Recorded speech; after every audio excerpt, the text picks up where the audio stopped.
Un groupe de personnes venues de divers horizons, mais toutes impliquées directement ou indirectement dans l'accompagnement de patients atteints de la maladie d'Alzheimer, ont échangé durant quelques jours à la Fondation des Treilles en Provence leurs expériences et leurs réflexions sur cette maladie qui guette nos sociétés.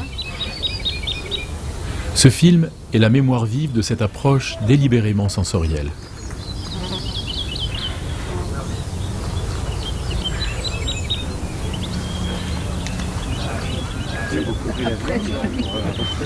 Alors, je vous propose pendant 1 minute de rester tout à fait tranquille et d'essayer d'écouter les sons de la nature.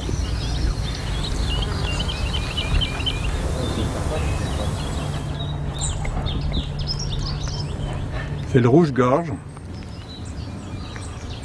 Beaucoup plus près, vous avez un son un peu aigre. Tititu, tititu, tititu, c'est une mésange.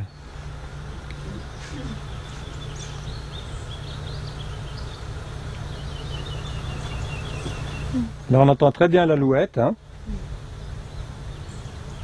Le son le plus joli que vous entendez dans le ciel, au-dessus de vous, c'est un son très musical. Tuli, tuli, tuli, tuli. Ouais. Oui. Alors ça, c'est l'alouette Lulu. C'est une petite alouette qui chante dans le ciel et qui habite ce genre de terrain. Je vous propose maintenant une autre expérience qui va être une expérience tactile. J'ai ramassé ce matin des végétaux dans le parc et je vais vous les faire palper.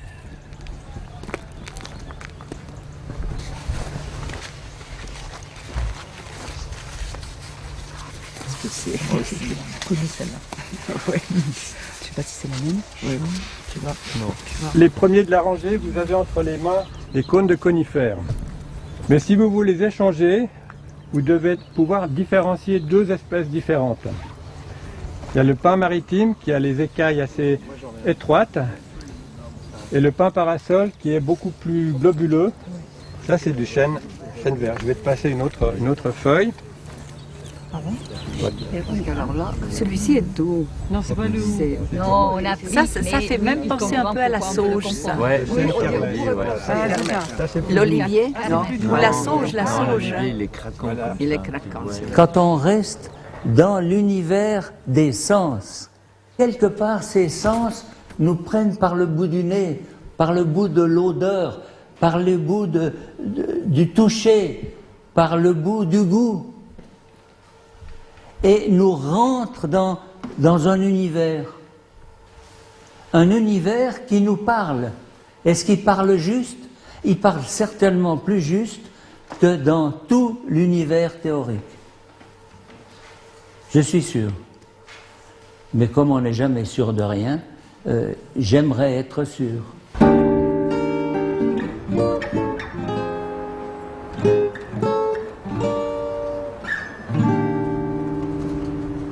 Alors on a commencé ce matin par se mettre un masque sur les yeux et c'était très bienvenu. Parce qu'on a tendance à croire ce que l'on voit au détriment des autres sens, peut-être à part Louis. Le conteur qu'est Platon a développé quelque chose que vous connaissez tous, l'allégorie de la caverne. Alors il y a des prisonniers enchaînés. Ouais, qui regardent le fond et ils voient ce qu'ils ont devant les yeux. Mais ils ont été enchaînés depuis toujours et donc ils ne peuvent pas voir autre chose. Et en fait, Platon a décrit une salle de cinéma avec un écran sur lequel se projettent des ombres animées. Voilà. Et les hommes voient les ombres animées et c'est leur réalité puisqu'ils n'ont jamais rien vu d'autre. La réalité, pour eux, c'est ça. C'est-à-dire, ce que dessine Camille, c'est-à-dire l'ombre d'une amphore, c'est une amphore pour un homme qui n'a jamais rien vu d'autre. Mais il y en a un parmi eux qui ne se contente pas de cette ombre et se détache. Il enlève ses chaînes, il a réussi à se lever, il fait demi-tour et il vacille. Il est maladroit, il tombe. Et lui se rend compte qu'il y a peut-être autre chose. Et l'ascension est difficile, dit Platon. Il attend que la nuit tombe parce que la lumière l'éblouit. Et là, la nuit, il ouvre les yeux parce que cette lumière est supportable. Et il commence par regarder les reflets de l'arbre avant de pouvoir regarder l'arbre. Et puis finalement, il arrive à la chose même. C'est-à-dire le vrai. Et non plus l'illusion dans laquelle était plongée l'humanité Et surtout, il comprend que s'il les voit, c'est grâce à la source de lumière qui les éclaire, et qui n'est pas ce feu artificiel, fait de la main de l'homme, mais qui est le soleil. Alors, on ne peut pas regarder le soleil en face, et la contemplation de la source du vrai est dangereuse. Mais le philosophe a atteint, par tout un travail, et c'est dur, pénible, cette possible expérience de la source du vrai. Et puis on est des humains, c'est-à-dire on a beau avoir fait cette expérience, on est aussi de chair, de sens et de sentiments, et on a besoin des autres. Et il veut convertir les autres à cette lumière, à cette connaissance, et donc il redescend. Et il leur dit, mais moi je sais ce qui est vrai, vous vous trompez, vous êtes dans l'illusion. Les autres se moquent de lui, il essaie de les délivrer, mais il a vu lui-même que ça faisait mal d'enlever ses chaînes, et les autres le tuent, se débarrassent de celui qui leur propose de voir autre chose que ce qu'on leur donne à voir.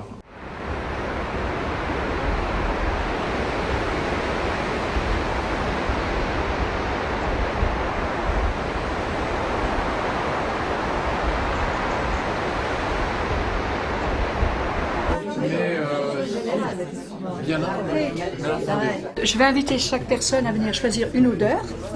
Vous avez le menu. Dès qu'il y a une odeur qui vous attire, vous la prenez et vous la humez et vous sniffez. Celle-là, elle est super. Oh là là. Alors vous la gardez Ben oui, bien sûr. et puis vous allez continuer à la sniffer. Laissez venir ce qui vient.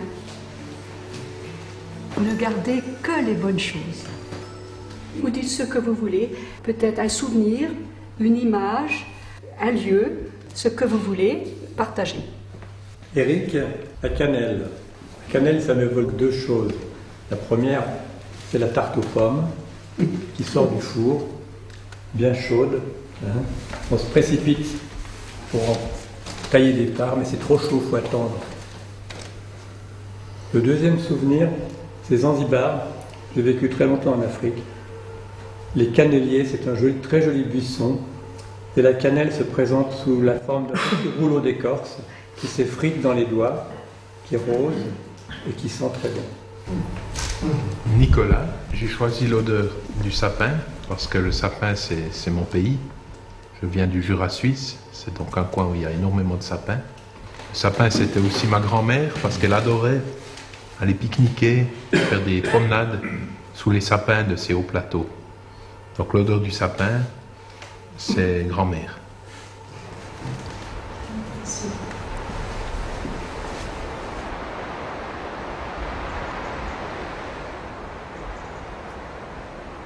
Finalement, quelle relation il existe entre la reconnaissance et la réalité extrinsèque? Qu'est-ce qu'on peut faire comme lien entre les deux? Ici, par exemple, est-ce que tous les carrés noirs sont de la même taille? Vous voyez bien que non, mais vous êtes persuadé que oui, parce que c'est sur cette image, d'accord? Bon. Bah, ils sont tous exactement de la même taille, les carrés blancs et les carrés noirs. C'est difficile à admettre. Est-ce que vous voyez des ronds noirs à l'intérieur des ronds blancs? Il n'y en a aucun. Vous le savez maintenant, je vous l'ai dit. Vous pouvez regarder toujours, et alors vous voyez des ronds noirs dans les ronds blancs? Et vous en voyez combien?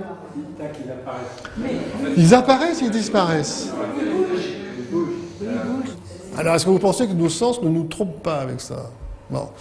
Le dernier, c'est celui-là. On va s'arrêter sur celui-là, parce que celui-là, en général, quand je le présente dans des conférences grand public, entre guillemets, les gens qui assistent à ça ne me croient pas. Qu'est-ce que vous voyez ici, là? Ça, c'est un échiquier, un damier, avec des cases foncées, des cases plus claires, qui alternent. On est d'accord? On est d'accord ou pas? Bon. La case A et la case B ici. Donc moi, je vous pose la question de savoir, la case A, elle fait partie des cases foncées ou des cases claires? Et pareil pour la case B. Mais on est d'accord que les A, ça fait partie des cases foncées, et la B, ça fait partie des cases claires. Ben non. Donc regardez bien ici ce qui va se passer entre A et B, d'accord? Vous avez vu? La case A est rigoureusement identique à la case B. Vous savez que ces deux cases sont rigoureusement les mêmes. Comment se fait-il que vous n'arriviez pas à les voir les mêmes? On a l'échiquier dans la tête et on ne peut pas y échapper. Ce qui va être déterminant pour se faire une représentation consciente de ces deux cases, c'est pas les cases, c'est pas les contrastes, C'est ce qu'il y a déjà dans notre cerveau, parce que notre cerveau, il a un besoin. Il a beaucoup de mal, d'ailleurs, à aller contre ce besoin, c'est de structurer une réalité cohérente. Et la cohérence ici, c'est de voir un échiquier, un damier, avec des cases qui alternent sombre et clair. On est quand même d'accord que c'est un échiquier et que la case B elle est censée être blanche et que la case A elle est censée être noire, mais que c'est la même valeur de gris au final grâce à l'ombre. Exact. Et à la... Partiellement grâce à l'ombre. Le A et le B ici, ce sont des fragments de ces deux cases-là que j'ai mis côte à côte. Là, on les voit séparément sur un fond blanc, et là, on voit bien que c'est rigoureusement les mêmes. Donc, il n'y a pas de raison que ça change. C'est bon? Voilà, donc la conclusion, c'est que le cerveau n'en fait qu'à sa tête. Donc l'idée, c'est de regarder qu'est-ce qu'il y a dans la tête du cerveau, en fait. Qu'est-ce qu'on peut explorer à l'intérieur du cerveau, créer de l'objectivité par rapport à quelque chose qui est éminemment subjectif, qui est la reconnaissance sensorielle en particulier.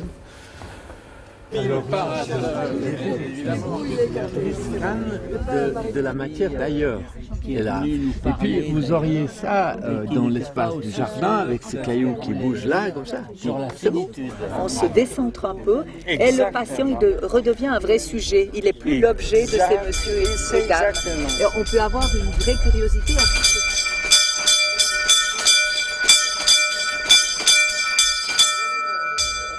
À table.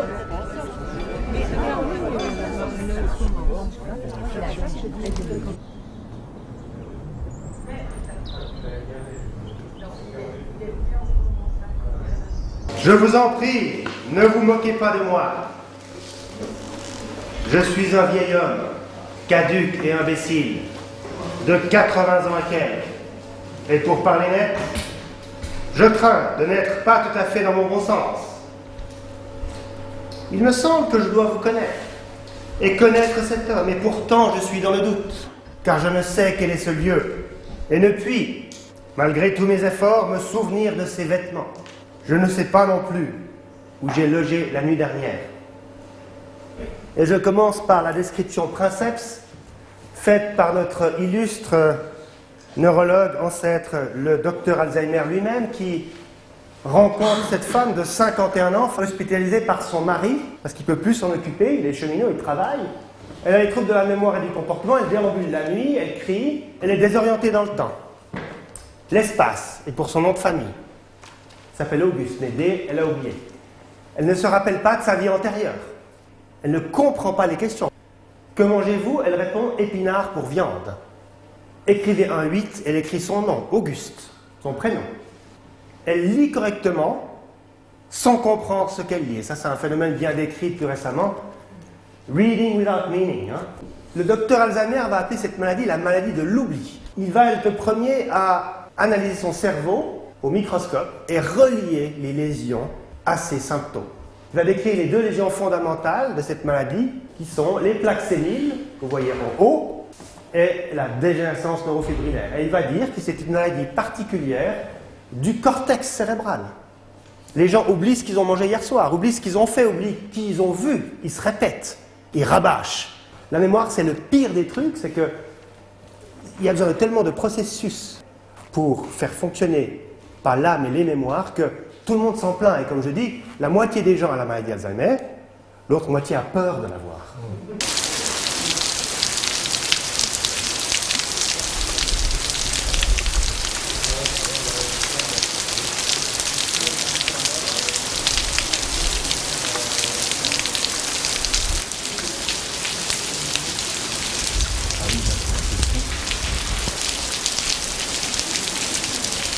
Quelle catastrophe c'est que de s'échapper à soi-même et d'entrer en Alzheimer. Qu'est-ce qu'on fait? À Arrêt Thérapie, qu'on a fondé en 81, on s'est mis sous le signe d'une phrase de Braque qui dit « L'art est une blessure qui se termine en lumière ».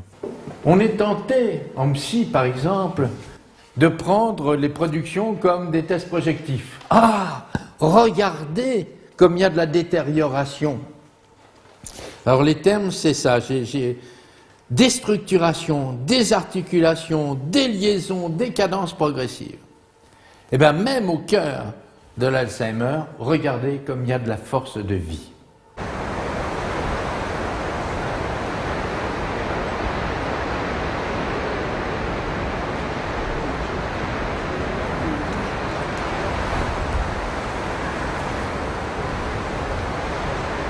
Vous voyez souvent les personnes qui ont des maladies dégénératives faire du bruit, qui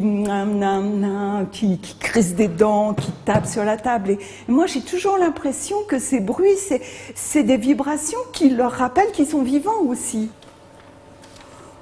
Ça, c'est les gens avec qui je travaille, qui sont en atelier. C'est moi qui les ai pris en portrait. Donc cette dame, j'ai appelé la peinture le dégoût. Ça s'appelle défiance. C'est une dame que j'ai accompagnée en soins palliatifs, qui avait 102 ans et qui ne voulait pas mourir. Je l'ai intitulée « Mon véritable moi ». Entre rire et larmes. Quand on est art-thérapeute, on parle de la personne et il y a des fois, on ne sait pas. Je pense à me faire belle pour les gens. C'est-à-dire que je sais que ce sont des gens pour qui c'est un effort de s'habiller, que ça prend beaucoup de temps, que quelquefois on est déprimé, qu'on ne pense plus à soi, qu'on se fait des tâches, qu'on ne les voit plus et tout. Mais n'empêche que ça me fait plaisir de les voir. Et je leur dis quand ils me disent « Waouh !» Alors je lui dis « c'est pour vous même !» Alors, je disais que certaines personnes après sont, même avec leur trouble de la mémoire, sont capables de me dire « Moi je me suis fait belle pour vous » et ils sont venus avec un collier. Ou bien, alors qu'on les a vus pendant 3 mois avec les mêmes vêtements, mettre une nouvelle robe et des choses comme ça. Donc voilà. Ma façon peut-être de rentrer en communication, c'est ça, c'est de me dire, moi je fais le mieux pour être juste avec moi-même. Quand je fais les ateliers l'après-midi, si c'est ce qu'on appelle en court séjour, ce sont des gens qui sont là pour 1 semaine, 10 jours, et ce sont des personnes souvent confuses, qui arrivent pour la première fois à l'hôpital, où il faut adapter les traitements, où elles sont affolées parce qu'elles ne voient que des gens elles ont l'impression que tout le monde est pire qu'elles et qu'elles vont devenir folles. Et donc il y a une ambiance comme ça très lourde. Et je me suis dit, mais comment mettre quelque chose qui apaise, qui pose les choses? Je mets des pots de couleurs et des pastels et du papier. Et puis là, je vois une dame qui déambule. Et je l'arrête et je lui dis « Je pourrais faire votre portrait ?» Et spontanément, elle s'assied. Alors ça m'a subjuguée, elle ne parlait pas. Et puis, je la dessine, et je fais simplement quelques traits et je lui montre. Et puis elle me dit « N'y touchez plus !» Au visage, j'ai dit « Mais le menton, c'est pas ça !» Et elle répète « N'y touchez plus !» Elle revenait régulièrement voir le dessin qui était posé sur la table, comme si s'était passé quelque chose d'important. Et à partir de là, j'ai pu le vérifier plusieurs fois. Quand vous regardez une personne, quand vous la choisissez comme modèle, en fait, il y a un échange avec la personne, dans le regard, dans les yeux, dans ce qu'elle est, quoi.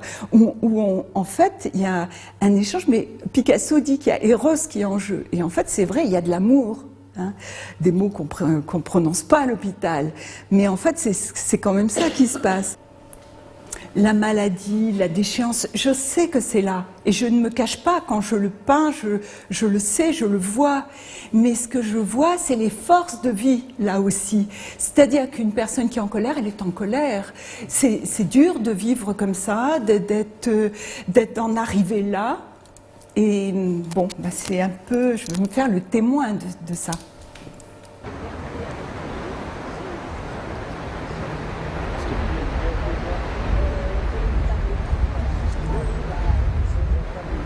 La moindre des choses, c'est d'être en colère. La moindre des choses, c'est d'être en colère contre cette injustice qui vous tombe dessus. On n'arrive plus à trouver sa mémoire, ses mots, etc. Et c'est-à-dire qu'on peut improviser à coups de gestes rageurs une production picturale balafrée de son expression. C'est aussi témoigner de sa vie et de sa protestation, et puis de ne pas simplement garder en soi sa colère, mais d'en faire quelque chose.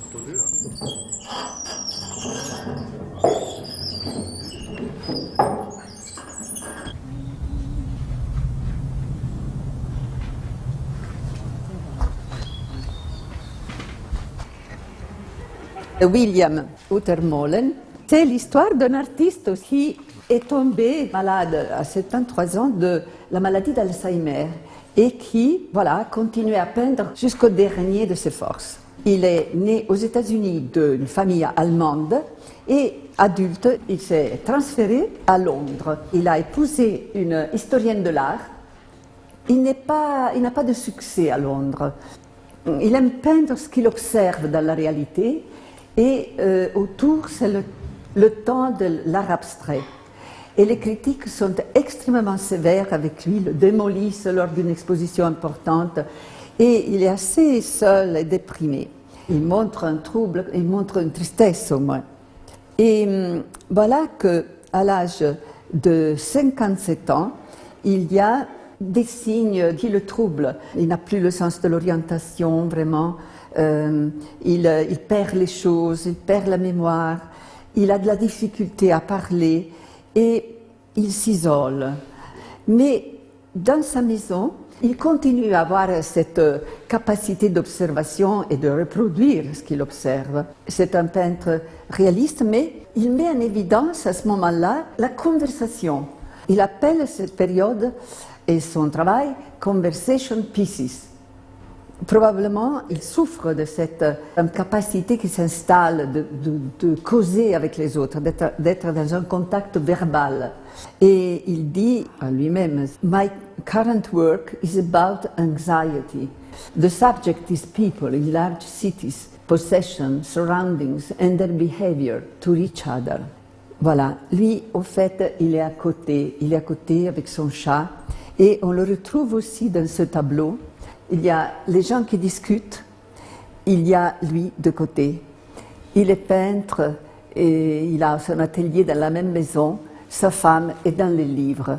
Il développe cette idée de la multiplicité de points de vue et donc de l'œil qui se déplace, avec aussi des changements dans la taille des objets. Ici, de nouveau, il parle de lui et peut-être d'une manière presque plus directe de sa solitude. C'est assez impressionnant, la femme qui lit et lui qui est vraiment seul et il se regarde dans un miroir. Mais voilà qu'en 1995, il a 62 ans et il apprend qu'au fait, il a cette maladie. Mais voilà, jusqu'à ce qu'il a pu la donner de lui, cette image qui correspond. Il l'a presque offerte aussi, c'est aussi dans un but peut-être de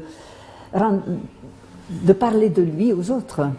Et d'ailleurs maintenant, les médecins disent qu'il a vraiment offert une espèce de dossier clinique qui aide à comprendre le processus. Dans une journée qu'on avait organisée avec France Alzheimer, il y avait un psychiatre qui était intervenu. C'était épouvantable, c'est-à-dire qu'il avait présenté la succession des œuvres comme des tests et regarder la dégénérescence et même regarder la prémonition qu'il avait de sa dégénérescence parce qu'il y avait certains tableaux où il y avait de l'oblique justement. Or, j'avais moi insisté sur les forces de vie et comment il avait introduit la destruction dans une construction magnifique. Vous avez vu le changement de style. Avant, il était dans le genre Hockney et de l'école de Londres des années 60, Hopper et les réalismes américains de l'avant-guerre. Et ensuite, il a glissé vers Gunchill, quoi. Et puis Bacon, en effet. Oui. C'est incroyable, incroyable. Alors, Wittgenstein, ce dont on ne peut pas parler, il faut le taire. Eh ben non. Eh ben non. C'est-à-dire que là, nous sommes envahis par les adorateurs du langage, et quand ils parlent du langage, c'est le langage verbal. Il n'y a que la parole, il n'y a que la parole, il n'y a que la parole, il n'y a que la parole. Il n'y a que la prise de conscience, etc. On met des sous-titres et c'est magnifique. Ben non, il n'y a pas que ça pour fonder un être humain. Il n'y a pas que ça. Et quand on dit qu'il y a quelque chose qui ne peut pas être atteint dans sa perfection, certes, quand on dit qu'il y a de l'indicible, certes, mais avec l'art, avec se reposer sur les sensations, il y a le défi de se dire on peut en faire quelque chose. La sollicitude des sens abolit le primat du verbal et de la raison. La raison, il y en a marre. Alors que la raison soit incluse dans tout un ensemble, ouais, et en particulier incluse dans le corps. Hein? Nous ne sommes pas que notre cerveau est inclus dans notre corps, et je pense que tu es d'accord là-dedans, qu'il y a toutes sortes de réseaux. Ne me dis pas non, je t'en supplie. Notre cerveau travaille contre nous. C'est-à-dire que les sensibilités gouvernent davantage nos capacités créatrices que la dimension cognitive, et on peut supposer que si on a un Alzheimer, eh bien, la sensibilité est exacerbée.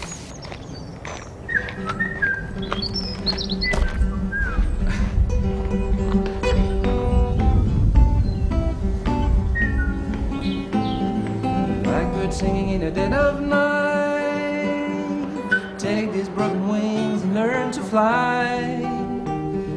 All your life you were only waiting for this moment to rise. You were only waiting for this moment to arise. You were only waiting for this moment to arise.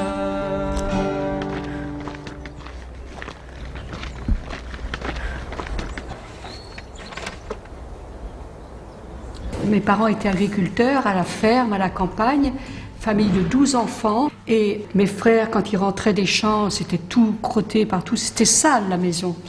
Et je me souviens que maman, le samedi, elle sortait les meubles et elle nous faisait cirer les meubles. Et je peux vous dire que j'ai toujours de la bonne cire et que je cire régulièrement mes meubles. Et que j'aime rentrer en sentant l'odeur du meuble ciré. Pour moi, c'est le lien avec maman. Étienne, j'ai choisi la réglisse parce que pour moi, elle représente la liberté.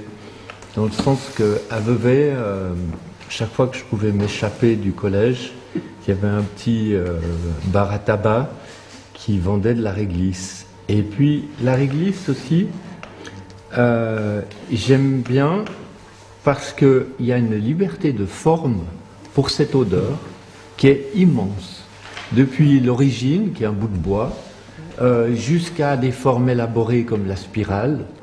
Et puis, si on doit résumer un peu cette expérience sensorielle, la réglisse, on la sent, on la goûte, on la déroule, on la touche, on la voit, elle est magnifique, elle est un peu lustrée, brillante. Et puis, pour moi, elle est complète. Donc, c'est l'enfance et vraiment la liberté. Parce que chaque fois qu'on sortait, il y avait cette réglisse. Et puis, je crois que je me souviens à peu près que de ça de l'école.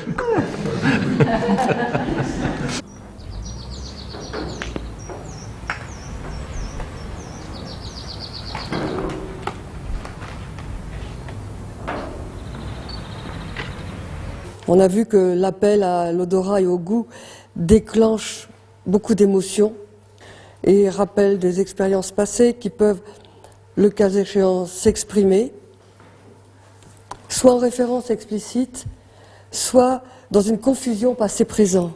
On ne sait plus ce que dit passé-présent, parce que, c'est le gâteau de maman. Je vais vous parler alors là, en prenant une étude de cas. C'est après un travail qu'a effectué une danse thérapeute avec une personne, un monsieur de 72 ans qui commençait à devenir dément. Il était agité, un peu grossier, perdait un peu la mémoire.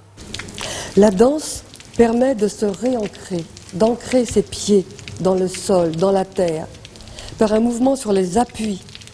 En arrivant dans la salle d'activité, quand je lui dis que nous allons danser ensemble, il me prend dans ses bras et nous entamons une danse à la manière d'une valse. Je le laisse faire. Parole prononcée. Vous êtes belle, on va faire l'amour? Je lui dis que non, nous n'allons pas faire l'amour, assez fermement. Ce à quoi il répond, une autre fois peut-être. Je lui dis, cela n'arrivera jamais. Il a l'air d'être satisfait de cette réponse. Le temps passe. J'ai, à un moment donné, dit « Tiens, on l'a déjà fait, ça ». Ça veut dire que d'une séance à l'autre, il y a une sorte de temporalité qui s'est développée. s'il arrive quelque part à se souvenir que ça, il l'a fait. Parfois, il ne se souvient pas, mais il va se placer à l'endroit où il s'était placé la dernière fois. Il semble connecté à quelque chose de son intériorité. Ce travail de l'intériorité, en fait, c'est pour essayer, à travers le vide, de faire que petit à petit, peut-être, le vide se remplisse avec des émotions, des sensations, des souvenirs, des choses qui font notre matière psychique. Et c'est vrai qu'une des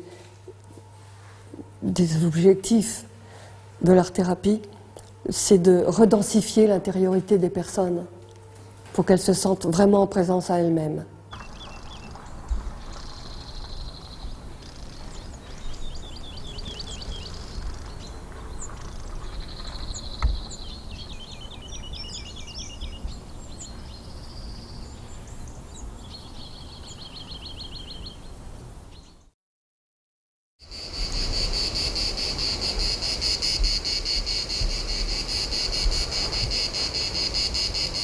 J'avais jamais mis les pieds dans un EHPAD et jamais rencontré de personnes âgées qui souffraient de démence, Alzheimer et apparentée. Et j'ai eu un grand choc, mais vraiment un choc. J'ai été frappée par l'aspect déshumanisant de l'accueil en collectivité, notamment dans les unités protégées. Avant même la création du jardin thérapeutique, moi j'ai sorti les résidents des unités parce qu'il y a des grands espaces verts dans l'établissement et qu'en fait, voir les gens tambouriner à la porte, c'était insupportable et qu'en bon enfant du Sud, et on l'a vu tous ici, comment on le vit, dès que les portes s'ouvrent, on va tous dehors prendre le soleil. Donc ça a été ma façon d'échapper à l'aspect mortifère et à l'emprise institutionnelle, et j'ai embarqué avec moi quelques résidents qui partageaient sans doute ce sentiment d'enfermement. Cette dame, donc elle vient voir son père le mercredi parce que je suis au jardin avec lui et qu'elle peut oublier ce qu'il y a autour et envisager sereinement des retrouvailles rendues éprouvantes par le contexte du lieu de vie. Elle évoque une parenthèse dans le temps durant laquelle la rencontre avec son père autour de la terre, du potager, la renvoie au cocon familial retrouvé. Son père, quant à lui, n'adhère qu'à ce seul projet de sortie. Et ce monsieur, il n'y a pas très longtemps, il a accepté de prendre un pinceau et de peindre et il a fait cette chose-là. Moi, j'ai vu une espèce de personnage avec des bras ouverts qui m'a beaucoup touchée. Cette dame est venue pendant 2 ans ou 3 ans au jardin. Elle n'a jamais voulu participer à l'atelier d'art-thérapie. Elle a commencé à un moment donné à participer aux peintures collectives autour du jardin. Et puis elle s'est mise, elle est partie d'une peinture de Cézanne, parce que partir du vide c'est très compliqué. Et elle est morte 1 mois après. C'est-à-dire qu'en fait il y a eu une parenthèse comme ça. Quelque chose s'est inscrit dans la continuité, dans notre relation, et je me sens dépositaire de ce genre de choses, quoi. C'est-à-dire que les gens me déposent un bout de leur histoire, un bout de leur trace, et je ne commente pas ce que fait la personne. Ma seule position, c'est celle d'un soutien technique. Quand elle s'énerve parce qu'elle n'arrive pas à faire ça, qu'elle n'arrive pas à découper, qu'elle n'arrive pas à démarrer, moi je me positionne là comme plasticienne qui aide, et je m'engage en même temps qu'elle. Je me rattache beaucoup à ce que disait Jean-Pierre, c'est-à-dire qu'il faut toujours prêter à l'autre le crédit d'être. Et on le vit souvent. Quand on croit qu'il n'y a plus personne, et bien des fois il y a encore quelqu'un.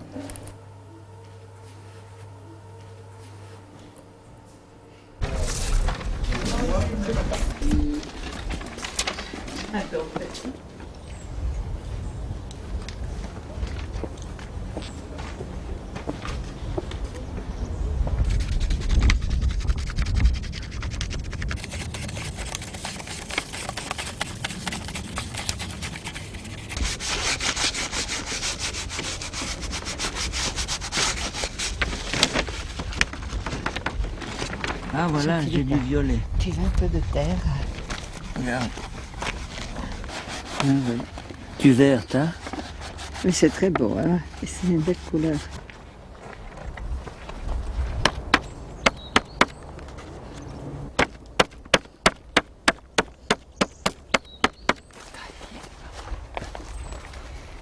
Tu veux goûter une de ces olives?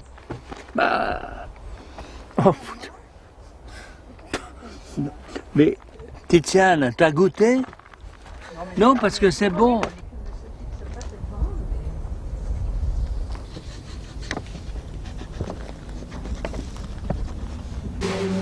Après, à un moment donné, vous pouvez aussi vous aider de ce que les autres ont ramassé. C'est comme à l'école et j'aimais beaucoup faire ça à l'école. Moi, je ne peux pas enlever. Ça part de X et ça va à Y, y aller. Et Y, c'est la destination inconnue. Allez, on y va. Voilà. Alors, on va ramener notre balade. Pour aller là se cacher. Voilà.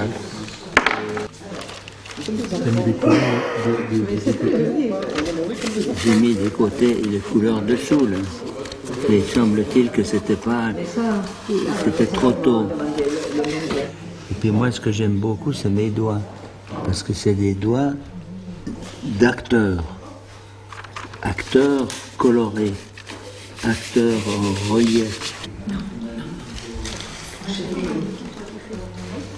Et là, ces doigts me rendent plus grand, plus gérant l'ensemble. Avec un crayon,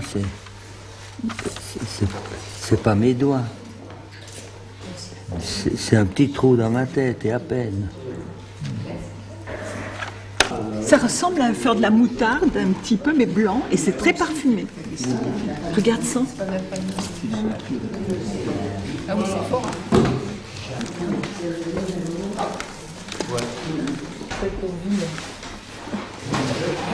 Après, j'ai trouvé vraiment cette espèce de truc qui me convient tout à fait, qui est quasiment un cerveau en voie de ébullition. Oui, ou pas encore Alzheimer. Ou à dégénérer. Oui, c'est pas le passage. Il reste pas. Absolument, oui. D'ailleurs, on peut suspendre le chapeau, tu vois, quasiment. Et puis c'est ma tête.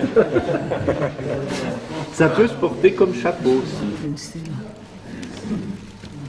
Alors moi j'ai trouvé que c'était un exercice très ludique et qui permettait de retrouver des sensations très proches de l'enfance, même de l'école primaire pour moi, parce que ça participe du jeu de la découverte, du jeu en lien avec les sens, sentir, aller dans la nature, chercher, se demander qu'est-ce qu'on va trouver pour écraser, donc jouer avec ses doigts, avec la matière. Donc c'est très régressif comme plaisir quand même, et c'est très agréable. Et puis après, oui, le résultat, c'est moins mon œuvre, comme tu dis, qui m'intéressait que plutôt de regarder le travail des autres, où je trouve, en regardant même de loin comme ça, qu'il y a des choses extrêmement créatives, que c'est assez beau, et que finalement, voilà, c'est un exercice qui participe des sens. Les consignes sont rassurantes. Et après, finalement, on les utilise un peu comme on veut. Donc, on va vers une liberté, au fait. Et déjà, il y a la preuve, là, que chacun a vraiment vu autrement l'expérience de la promenade et, voilà, et a ramassé, a accueilli autre chose. La démarche artistique, elle est de mettre du sens à la matière, à la vie, à travers un médium. Et à un moment donné, quand il s'agit de mettre du sens dans des personnes qui sont en fin de vie, c'est tout aussi essentiel et important. Mais on ne peut pas demander à ces gens que dans leur travail, il y aura le sens qu'on va leur donner. Parce que le sens, c'est quelque chose qui vient de l'intérieur. Et j'ai l'impression, quand même, en ayant vu des personnes Alzheimer, que ce sens, il est quand même assez limité. Quand la maladie est évoluée, eh bien, il y a le plaisir de toucher de la peinture et de la goûter même. À un certain stade de la maladie, on a l'impression que tout est possible et que, paf, on laisse tomber les barrières et il nous amène dans des dessins avec une espèce de fragilité, mais on disait tout à l'heure, il y a une poétique, il y a quelque chose qui nous émeut. Est-ce que l'art, ça serait pas forcément l'art qu'on connaît, l'art qu'on a appris? Bon, pour cette personne-là, il s'agit de la peinture. Imaginons qu'on ait une personne qui soit pas du tout artiste, atteint d'Alzheimer. Eh bien, l'art thérapeute pourrait l'aider à retrouver, au fin fond de sa maladie, quelque chose de l'ordre de sa pratique, de sa passion dans sa vie d'avant quand il était conscient, et qui l'amène à pratiquer ça, comme un art. Par exemple, mon père était un grand médecin, plutôt clinique, médecin de campagne et tout ça. Quand il a été très profondément enfoncé dans la maladie d'Alzheimer, il a été accompagné par des gens absolument formidables, mais qui le connaissaient, parce qu'il a été soigné dans sa région et tout ça, et qui l'emmenaient voir d'autres malades d'Alzheimer, et qui lui faisait pratiquer les gestes du médecin, en lui disant « Docteur Léris, cette dame, elle est malade, elle va pas bien, est-ce que vous pouvez nous aider ?» Il retrouvait, alors qu'il avait perdu le sens de la parole, il était désorienté totalement, il était déjà bien enfoncé dans la maladie, il retrouvait instinctivement tous les gestes, de prendre comme ça, de taper avec les doigts pour écouter avec l'oreille dans le dos, pour savoir ce qu'elle avait, pour toucher le front, etc. Les gestes premiers, quoi, pour diagnostiquer une maladie. Eh bien moi, je suis archi reconnaissante à toutes les personnes qui ont accompagné mon père au plus profond de sa maladie pour lui rendre sa dignité d'homme. Ça peut passer par une forme d'art de retrouver l'essentiel de cette personne qui faisait ce que cette personne existait.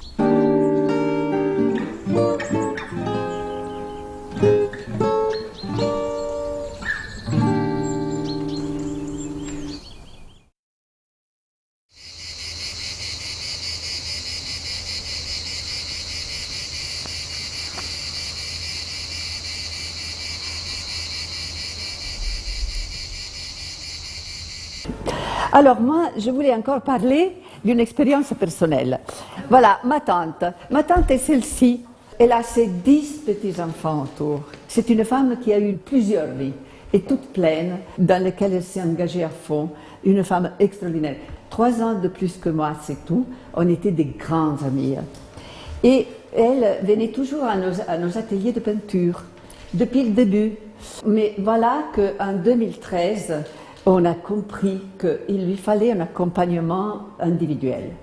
Et on a trouvé Margherita, elle s'appelle Maria Grazia, et elle s'appelle Margherita. Maria Grazia était déjà assez atteinte, mais elle a été prise dans l'élan de cet atelier. Et Margherita a été formidable, elle l'aide, elle la suit, mais bien, ils font ensemble. Elle ne fait pas pour Maria Grazia, elle fait à côté de Maria Grazia, 2 copines.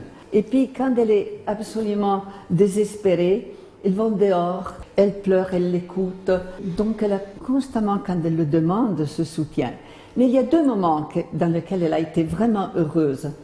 Un ce moment, quand ils sont en train de peindre devant un paysage de montagne, et puis elle a fait la montagne, mais au fait ce n'est pas la montagne qui était là du tout.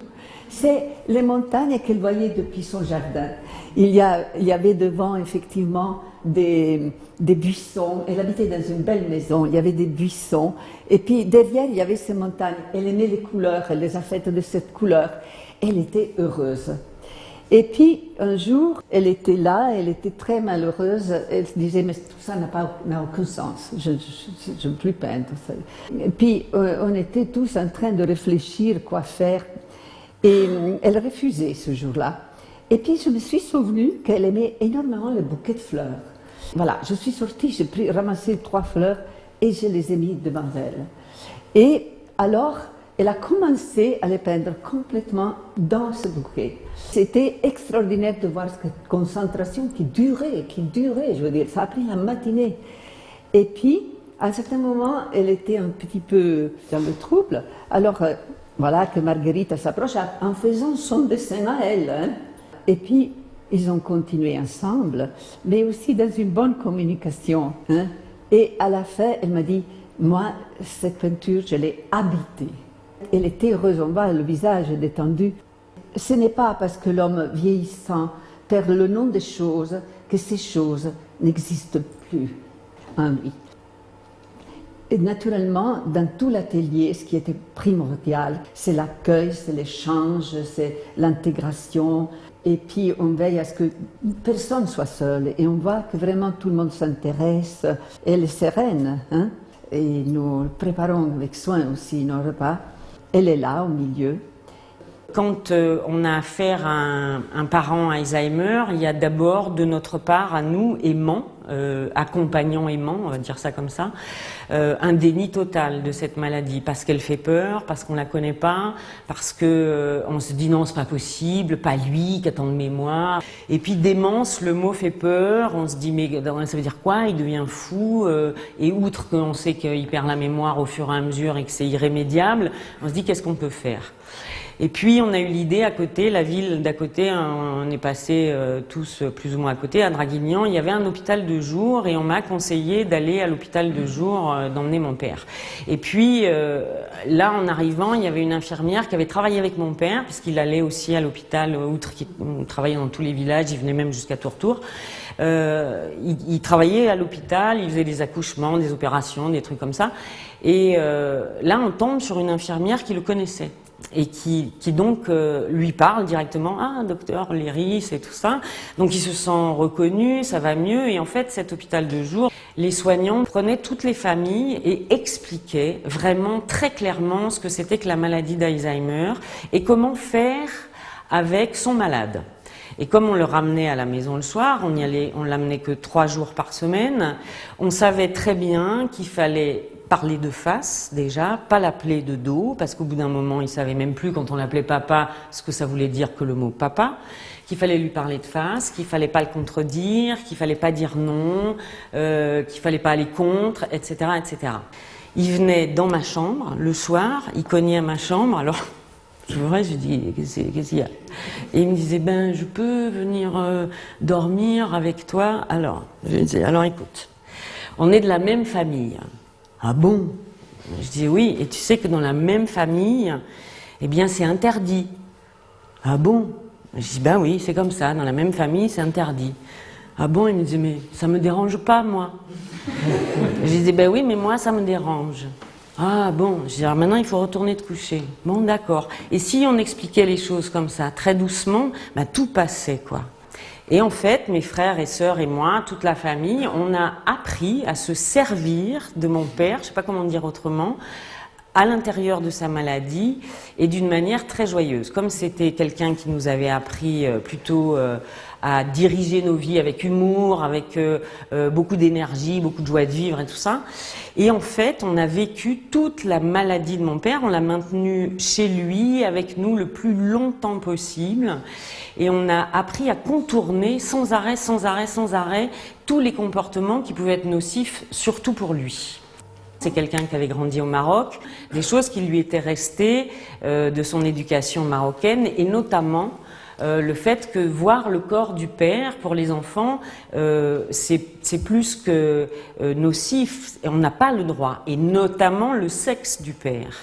Et je me suis retrouvée à la fin de son Alzheimer à devoir laver mon père, le nettoyer quand il tombait, qu'il se blessait, nettoyer ses plaies, mais nettoyer tout son corps, quoi. Et même quand il se faisait sur lui et tout ça.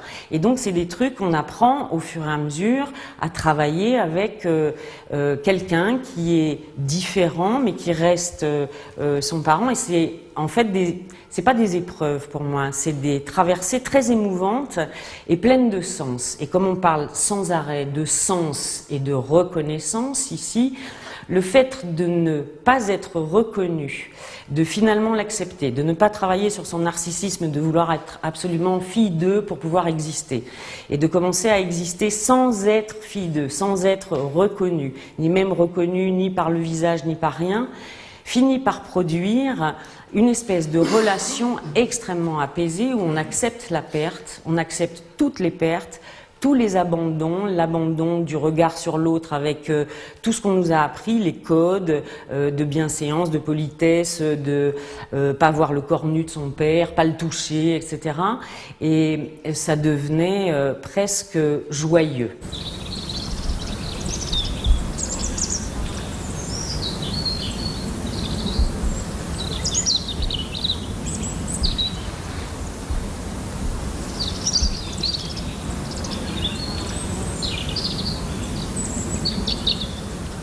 Saul pleureur, tu es là, occupe-toi de ma solitude, occupe-toi de ma tristesse, je te l'apporte. Hé, Saul pleureur, là, viens vers moi, et puis que tes feuilles s'occupe de mes souffrances et de ma solitude. Quand j'ai commencé à m'intéresser à l'éducation du malade, mes collègues me disaient, mais Hassan, ça va pas, ça va. Il y a quelque chose qui va pas. Est-ce que tu as eu des problèmes? Est-ce qu'en médecine, tu crois plus à la médecine? Et je leur disais, mais surtout, je crois à la thérapeutique. Mais vous savez, la thérapeutique, c'est pas que de la pharmacologie. Donc, avec la solidité des connaissances des cliniciens et des chercheurs, cette solidité tranquillise une personne qui est capable de penser. Mais quand j'ai affaire avec des malades qui n'arrivent plus à penser, qui n'arrivent plus à évoquer leur solitude, je dois pas en savoir plus. Je dois être présent en attendant que quelque part il se passe peut-être un petit miracle dans le domaine de l'indicible. Vous autres, toi et puis toi, vous nous avez, en tout cas à moi, appris que accompagner quelqu'un, ça n'est pas du savoir. Et vous voyez la difficulté et l'honnêteté et la force des uns et des autres pour tenir bon dans cette maladie d'Alzheimer où tout est indirect. C'est un travail de sensibilité personnelle. Alors on m'a dit, Hassan, tu vieillis, tu t'émeus, tu deviens plus émotif. Moi j'ai dit non. Mais le jour où je ne serai pas émotif par rapport à la captation délicate de l'indicible, il faudra que j'arrête.